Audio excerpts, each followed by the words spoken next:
Hey guys, thank you for joining me today. Today we're going to be looking at the Clifton StrengthsFinders, and we pulled the card for Achiever. So we're going to be talking about what does it mean to be an achiever and how can I implement more of this strength in my life.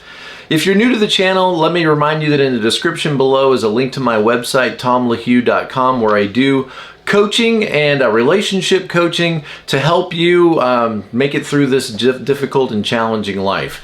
You can book a single appointment or coaching plans on the website. Also, I have a lot of different courses that I teach. Some of them are on demand and you can sign up for those at any time. And also I offer courses live on Zoom. And if you go to my website, there's always a free download just to say thank you for joining my community. So let's jump into this strength called Achiever. I pulled this card today, and I've taken the Clifton StrengthsFinder and the test from Gallup, and I think that Achiever came in as number 13 for me. So, not bad. It's not way down at the bottom. It's not in the top 10, but it's up there, okay? And so let's talk about what it means to be an achiever, and by the way, these are cards that, are based on the Clifton StrengthsFinders. It's just kind of like a little pocket guide to tell you a little bit more about this strength and what you're like if you are an achiever. For example, this card says, let me put on my nerd glasses. It says, people exceptionally talented in the achiever theme or the achiever skill work hard and possess a great deal of stamina. They take immense satisfaction at being busy and productive. So they would tend to think of themselves as a hard worker, somebody that sets goals, aims high, doesn't procrastinate, knows what they're going after. They're very self-disciplined and they get things done. So they execute things, they achieve, they accomplish, they get things done. And it says, I am a hard worker. I will set the pace for production. I bring intensity and stamina of effort. I need freedom to work at my own pace. I love and value completing tasks.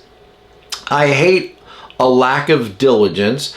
And the metaphor or the image that's used to kind of describe this strength is of competing in a race and getting to the finish line.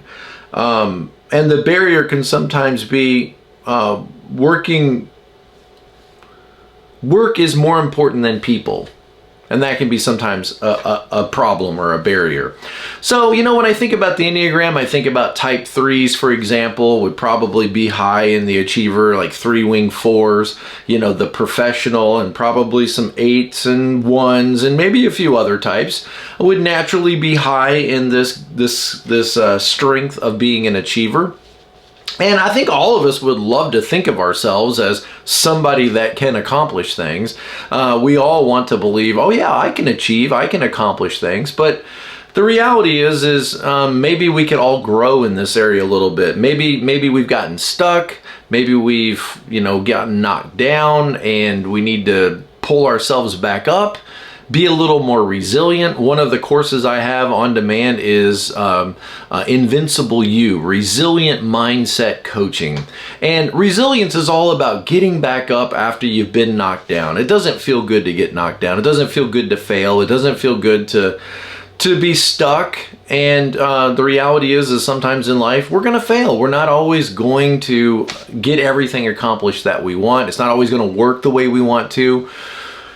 We try things, we step out, and we find out some things work and some things don't work. And that can be very discouraging, and we may want to quit at times. We may feel like nobody understands and nobody appreciates how difficult or challenging this is or how hard we're working, and we're just not achieving the results that we want to achieve. And I guess there's probably a few people that don't even think this way at all. Like, they don't even think about achieving anything. Is that you? Are you one of these people? Probably not, since you're watching this video, but I would say most of us would say, yeah, I want to achieve something. I want to accomplish something. But then the actual work of mapping that out can sometimes really be a problem.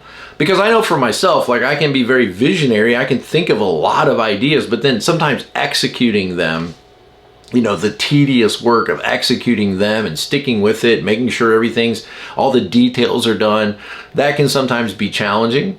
And so if we're going to grow in this area of achieving and accomplishing goals, well then first of all, we got to set goals. We have to think about, what do we really want? And I think sometimes this could be a blind spot for people because they just like hear a goal, or somebody points at a goal and they salivate and they're like, oh boy, a goal. Now I know what I'm going to do.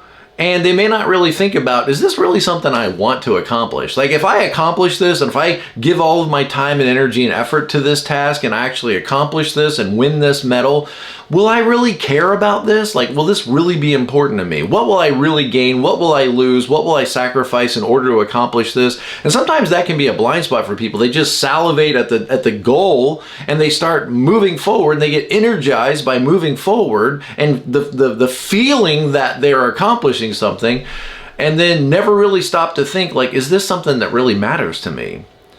And I think that is really an important thing for us to think about. Like, what really matters to me the most? What is most important to me? What do I really want to go after? What do I want to spend my time and my energy on? What is going to be helpful to other people? What's going to benefit the lives of other people? What's going to be good for my family? And how much will they tolerate if I focus all of my energy on this particular goal or this particular task? Because there's always a cost. There's always a mental cost, an energy cost, a relational cost. And are these going to be worth whatever I set out to accomplish? So what can we do to grow in this area of being an achiever? If you are an achiever, fantastic. If you took the test and you're like, wow, that's my #1 skill, then you should be making this video. Like I said, it's number 13 for me. It's not at the highest. It's not even in the top 10. I think there's like 30 something of these strengths, in StrengthsFinders. So it's up there, but it's not, it's not my #1. My #1, by the way, is positivity. So let's be positive. We can all accomplish this, all right? So that positivity, you're going to hear it throughout all these videos, is we can all grow in this. And I really do believe that. And maybe it's because positivity is my #1, but I really do believe that we can all become more. We can all, hope for more, accomplish more, believe more, and have more in our lives. So let's break this down a little bit and let's talk about, what can I do right now to become more of an achiever? What can I do? Let's see. How about let's set clear goals? I'm going to be looking at my notes here, so if I look like I'm looking away from the camera, it's because I'm actually looking at some notes that I prepared. Set clear goals. Define what achievement means for you. What does it mean to achieve in your life? Why is that important? Is it important? And sometimes you don't necessarily need to accomplish more, but maybe just ask yourself, is there anything in my life that would make my life better if I went after it? And then break down your life into all these different categories, like work, your living environment, your finances, your relationships, your community life, your spiritual life, and just kind of go around that dial. Look up a life wheel assessment. That's life wheel assessment. Just do a Google image search on that and ask yourself, is there any area of my life that could be improved? Well, then why wouldn't I take some initiative to try to improve that area of my life? I mean, just take a random area like your hobbies and your interests, okay? Or your personal development or your physical health. And just, is there anything you could do to move that forward? Like to move from a grade C in that area of your life to a grade B. What could you do? And if you could do something, then why wouldn't you do something? There's so much in life you can't control, but there are some things in life that you can control. So knowing the difference will give you a lot of peace in life. And then once you realize there are some things I can control, then by all means, let's do it. Let's take some initiative and let's start moving forward and improve our lives. You'll be glad you did. Yeah, it's going to be some work and there's going to be some resistance, but Okay, set clear goals, celebrate each milestone along the way, and set goals to provide focus and direction in your life. Some of us just drift and we don't really have a lot of focus or direction. Next is cultivate self-discipline. Okay, what is self-discipline? That is making yourself do what you don't really want to do in order to accomplish the goal. I mean, nobody wants to go on a diet, right? Nobody necessarily wants to exercise more, or wants to stay late at work. But what you're doing is you're saying this goal is worth the effort and I really want to get to the finish line. So I'm going to have to make myself do what I don't really want to do right now so that I can accomplish something that is valuable and meaningful to me. Or you can say it this way, I'm going to make myself do what I don't want to do so that I am then later able to do what I want to do. And if all you do, now stay with me, okay? If all you do is what you want to do, you will end up with a life that you don't want. So you've got to accept that there are things I don't want to do, and I'm going to do those things I don't want to do because I want to live a life that is different than the life I'm living now. So you're going to have to discipline yourself. This means you might have to get up earlier than you normally would.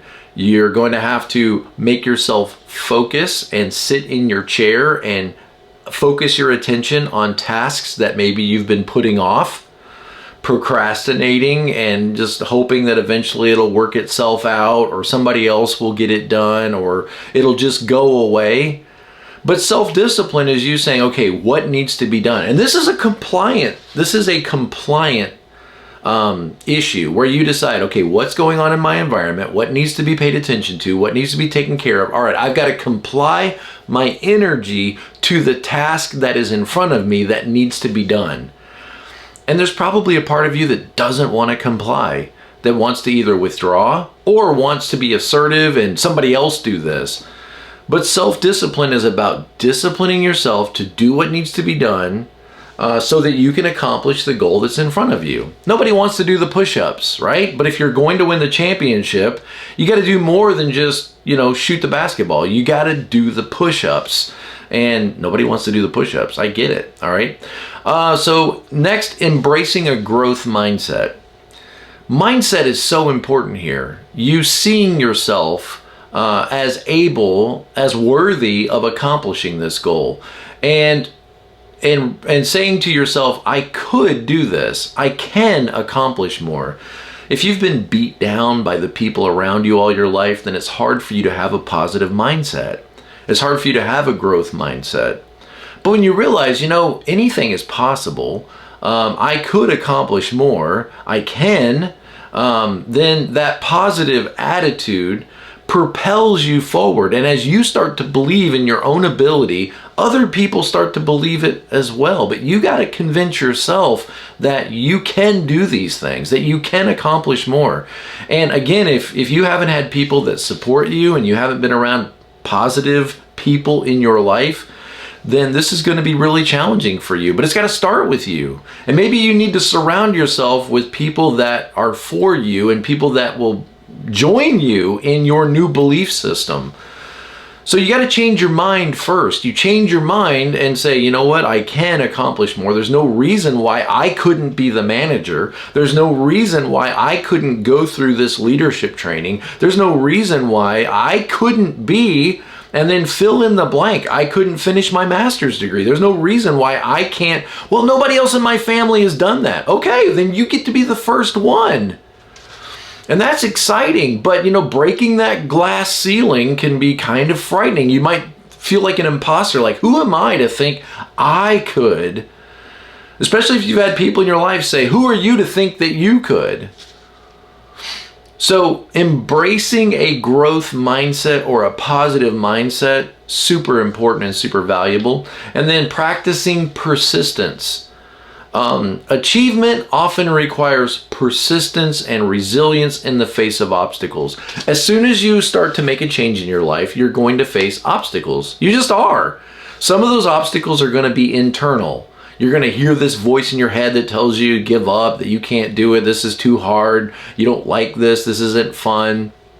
But then you're also going to face external obstacles as well. There's going to be deadlines and challenges and conflict. And you're going to have to realize, okay, there's going to be obstacles, there's going to be setbacks, there's going to be shortcomings and failures and challenges, and I've got to be prepared for those, and I've got to be realistic about those. And I don't want to get too discouraged. Discouragement is such a bitter place to be in. You know, if the devil can't defile you and he can't distract you, he's just going to discourage you. He's going to surround you with people that, you know, do it better than you do. And so you think, why should I even try? They do it so much better than me. And that's very discouraging. Or you'll have some setbacks or some failures and you'll start to feel very discouraged. And you think, what's the point? Why should I even keep doing this? No one cares. Or it's a problem for everybody else.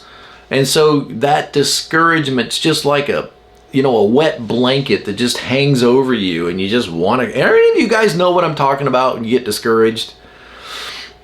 You can get discouraged because you're not getting the results you hope for. You can get discouraged because other people seem to be passing you.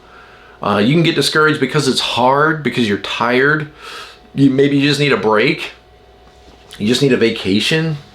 But there's a lot of reasons why we get discouraged, and that ability to just keep moving forward and to keep your head down and say, you know what, I'm not going to give up, I'm not going to quit, I'm just going to keep pressing forward. It's not easy, it's not comfortable, there's probably people that are against me, but I'm just going to keep my eyes focused on the goal. I'm just going to stay focused and keep moving forward and keep making progress. I'm going to celebrate that progress. I'm going to celebrate every step I take forward. Okay, so persistence. There's going to be a lot of twists, there's going to be a lot of turns, and I got to realize that before I even set out. I got to count the cost or consider the cost before I start to build that tower, and recognize it's not all going to be easy. A lot of things are going to be uphill, and I got to be willing to go uphill. All right, seeking support and accountability. So you need some people in your life that will support you. That's not weakness, okay? It's not weakness for you to need some support. Talk to Enneagram Type 6, right? Their fears of being without guidance, without assurance, and without support.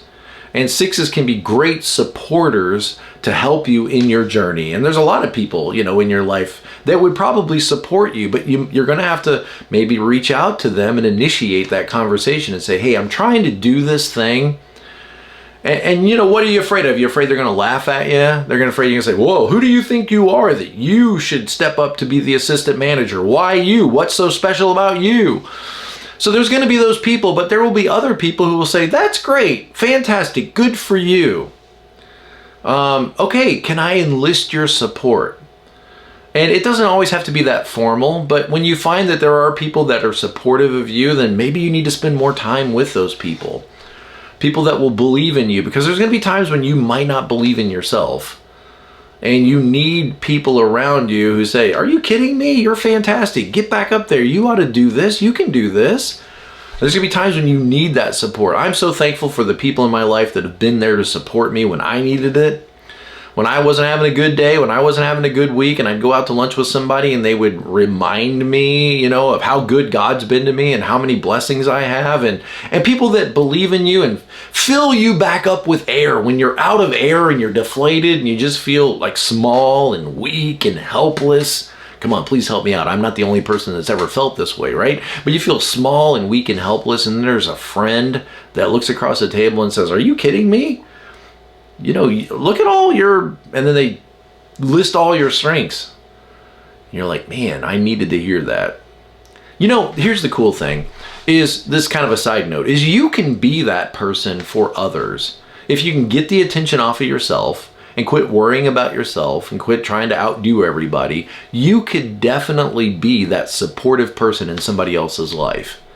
And in a way, you kind of share all of the accomplishments they accomplish, because you're there cheering them on.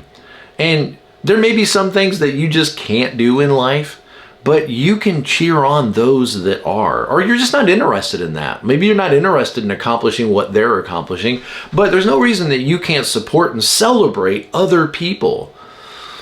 And we should all want to do that.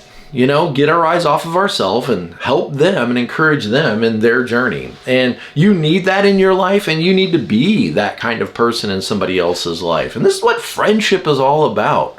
This is what friendship is all about, you know, being there to encourage and support one another, and helping. We all need that accountability in our lives too, because, you know, just like any diet, you're going to want to quit. If you decided right now, I'm going to change the way I eat, I'm going to go to the gym 3 times a week, or I'm going to walk every night. Let's just keep it really simple. I'm going to go for a walk every night. I'm going to cut out all the sodas and all the chips and all the fast food and the carbohydrates and all this garbage that we eat. I'm going to cut all these things out, and I'm going to discipline myself to accomplish this goal of exercising and eating right. Okay, you know what? It's not easy. Hello? It's not easy, and you're going to need people in your life that are going to help you, encourage you, and hold you accountable, who are just going to say things to you like, how's that going? Are you still walking every day? You know, just who are willing to ask those questions and help you remember what your goal is when you want to forget, because there's going to be times when you're going to want to quit. All right, celebrate your achievements. We kind of already talked about that, you know, and whatever your goals are, is be gentle with yourself. Don't beat yourself up. Celebrate the progress. You know, life is just a journey, right? And you're always making progress, or you're going the other direction. And it's not about arriving at the destination, because you know what will happen once you arrive at the destination? You're going to want a new goal. You're going to fill in the blank with something else. So it's always about moving forward and making progress. And as you're making progress, give yourself a break and recognize that and say, man, I'm so proud of myself. I'm so proud of myself, because it wasn't easy. I didn't always have everybody for me, but I'm making progress and I'm proud of myself. I hope you think this way, and if you don't, realize it's okay to think this way. I'm proud of myself for trying. I'm proud of myself for waking up early and for getting these things accomplished. And I've earned a break, and I'm going to sit down, I'm going to watch this movie and enjoy this movie, and I'm going to let myself check out and just be entertained and just enjoy this evening, because I've worked really hard and now I am going to take a break. Give yourself permission to do that and celebrate those successes, celebrate those achievements. Okay, remember, becoming an achiever is a process. We talked about that, with ups and downs along the way. And we all, you know, could make our lives better. So let's decide to do that. Let's decide today, all right, I want to start moving towards some goals. I want to be the kind of person that doesn't just think about things or talk about things, but I want to be the kind of person that actually is moving forward and gaining ground and accomplishing more. Because you can. You absolutely can. So let's do this together. Let's go on this journey together. We are going to go through all of these strengths on the Strength Finders. We're going to start with this category called executing, and the very first one is achieving, and then we're going to go through all of these, and we're going to become masters at getting things done, or at least we're going to really think about it a lot and talk about it and challenge ourselves. Let's go on this journey together. I'm excited. I hope you are too. And I hope you're ready for this new series. And let's commit to supporting one another. And, you know, I'm here for you. I'm here if you want to reach out and book an appointment or a coaching plan. I'm here to help you clarify your goals. I get the Enneagram, and so when you tell me what your type is and your wings and all that stuff, then it starts to paint a picture of, okay, so what are the challenges? What are the strengths? What do we need to work for? How could we balance out and push back against our impulses and live the best lives we can and get along with all these people that God's put in our life that we're trying to get along with? Hey, life can be challenging. I'm here for you. And as always, be present to life. I'll see you guys next time.